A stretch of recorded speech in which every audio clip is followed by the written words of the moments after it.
Hi. I'm Durga from Yash engineering academy. నేను నాకు చాలా కాల్స్ వస్తూ ఉంటాయి కదా! అందులో చాలామంది ఈ డౌట్స్ అడుగుతా ఉంటారనమాట. అంటే ఏంటంటే మేడం నేను మెకానికల్ చదివాను ఏ కోర్స్ తీసుకోవాలి? మేడం నేను సివిల్ చదివాను ఏ కోర్స్ తీసుకోవాలి? ఇలా కొంతమంది అడుగుతూ ఉంటారనమాట. లేదంటే అసలు నాకు ఇది యూజ్ అవుతదా? నేను రివిట్‌లో వర్క్ చేయొచ్చా? ఇలాంటి చాలా మందికి డౌట్స్ ఉంటాయనమాట. అసలేంటంటే అండి బేసిక్ థింగ్ చెప్తాను చూడండి.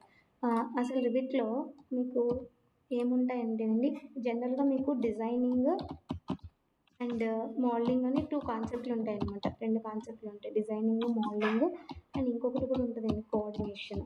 ఓకేనా? ఇలాంటివి ఉంటాయి. మనం ఒక్కొక్కటి ఎక్స్‌ప్లెయిన్ చేస్తాను మీకు తర్వాత. సో, మీరు డిజైనింగ్ నేర్చుకోవాలనుకోండి, ఇందులో ఆటో క్యాడ్ అన్న దాన్ని యూజ్ చేస్తాం. మోడలింగ్ నేర్చుకోవాలనుకోండి, రివిట్ అనే సాఫ్ట్‌వేర్‌ని యూజ్ చేస్తాం. కోఆర్డినేషన్ చేయడానికి నావిస్ అనే సాఫ్ట్‌వేర్‌ని యూజ్ చేస్తాం. ఓకేనా? ఇవి 3 3 డిఫరెంట్ టైప్స్ ఆఫ్ వర్క్స్ చేయడానికి మనం వాడతాం అనమాట ఇవి. ఓకేనా? సో, ఇందులో మీకింకా క్లారిటీగా చెప్పాలి అంటే ఇవన్నీ ఒకరోజే చెప్పేయడానికి, ఒక వీడియోలో చెప్పడానికి అవ్వదనమాట. అసలు చాలా మందికి రివిట్ అన్న వర్డ్ తెలుస్తది. Rivet architecture, Revit structure, MEP ఇవన్నీ తెలుస్తా ఉంటాయనమాట. బట్ అందులో డిజైనింగ్ అంటే ఏంటో సరిగ్గా తెలీదు. అలానే మోడలింగ్ అంటే ఏంటో కూడా వాళ్ళకి నాలెడ్జ్ ఉంటది గానీ, అంత డెప్త్‌గా తెలీదనమాట. ఓకేనా? సో, అసలు ఈ రివిట్ ఆర్కిటెక్చర్ డిజైనింగ్ కంపల్సరీగా చేయాలా? మోడలింగ్ కంపల్సరీగా నేర్చుకోవాలా? ఈ డౌట్స్ కూడా ఉంటాయండి. సో, నేను ఒక్కొక్కటి ఎక్స్‌ప్లెయిన్ చేయడానికి ట్రై చేస్తాను. ఫస్ట్ అసలు ఈ రివిట్ అనే సాఫ్ట్‌వేర్‌ని ఎవరెవరు తీసుకోవాలి? ఓకేనా? అంటే ఇంటర్ చదివిన వాళ్ళా? లేకపోతే పాలిటెక్నిక్ చదివిన వాళ్ళు, ఇంజినీరింగ్ చదివిన వాళ్ళు అలా ఉంటది కదా! సో, ఎవరు తీసుకోవాలంటే ఇంజినీరింగ్ గ్రాడ్యుయేట్స్ అలానే పాలిటెక్నిక్ ఆర్ డిప్లొమా గ్రాడ్యుయేట్స్ వీళ్ళిద్దరికీ ఈ సాఫ్ట్‌వేర్ వర్క్ అవుతదనమాట. ఓకేనా? Rivet architecture, rivet structural, rivet MEP, fire fighting మొత్తం 6 సర్వీసెస్ ఉంటాయి. సో, ఇవి ఒక ఎలక్ట్రికల్‌లోనే మళ్ళీ సబ్ డివిజన్స్ ఉంటాయండి. అవి తర్వాత మనం డిస్కస్ చేద్దాం ఒకటొకటిని. సో, ఇందులో మళ్ళీ ఎవరెవరు ఏదేది తీసుకోవాలి. ఓకేనా? చాలా మందికి రివిట్ అంటే ఆర్కిటెక్చర్, రివిట్ ఆర్కిటెక్చర్ ఉంటదని కాలేజ్ లెవెల్‌లో అదొక్కటే తెలుస్తదనమాట. రివిట్ ఎంఈపీ కూడా ఒకటుంటుంది. దీంట్లో కూడా మనకి జాబ్ ఆపర్చునిటీస్ ఉంటాయని చాలా మందికి నాలెడ్జ్ చాలా తక్కువ. ఓకేనా? సో, బట్ ఇప్పుడు నేను చూసిందేంటంటే కాలేజ్ లెవెల్‌లో కూడా ఇప్పటి నుంచి డెవలప్ అవుతుంది. కొంచెం అవేర్‌నెస్ వస్తుంది. ఓకేనా? సో, ఇప్పుడు మీరు సివిల్ చదివారనుకోండి. ఫర్ సపోజ్ మీరు సివిల్ చదువుకున్నారు. ఐదర్ పాలిటెక్నిక్ ఆర్ ఇంజినీరింగ్ మీరు సివిల్ చదివారు. మీరు సివిల్ చదివితే మీరేం తీసుకోవచ్చంటే, మీరు రివిట్ ఆర్కిటెక్చర్ తీసుకోవచ్చు. మీరు rivet architecture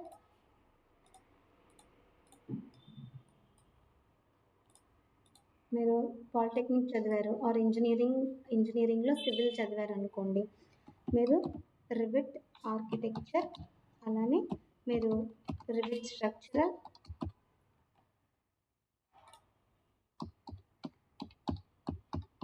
rivet architectural, rivet structural and interior అని కూడా ఒకటుంటుంది. అది కూడా నేర్చుకోవచ్చు మీరు. ఓకేనా? మీరు సివిల్ అయితే. అదే మీరు మెకానికల్ చదివారనుకోండి. ఓకేనా?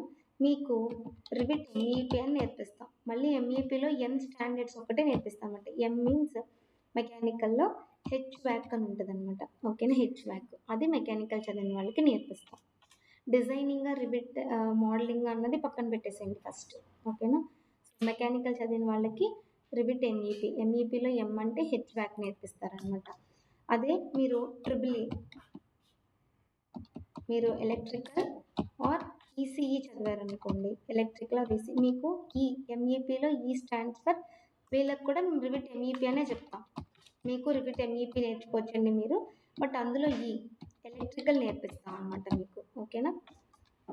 అందులో ఏమేమి ఉంటాయని మనం ఇన్ డెప్త్‌గా తర్వాత డిస్కస్ చేద్దాం. Next plumbing. యాక్చువల్‌గా ప్లంబింగ్ అనే కోర్స్ ఏం విడిగా ఉండదు కదండీ. మీరు మనకి బ్రాంచెస్‌లో మీకు తెలుస్తాయి.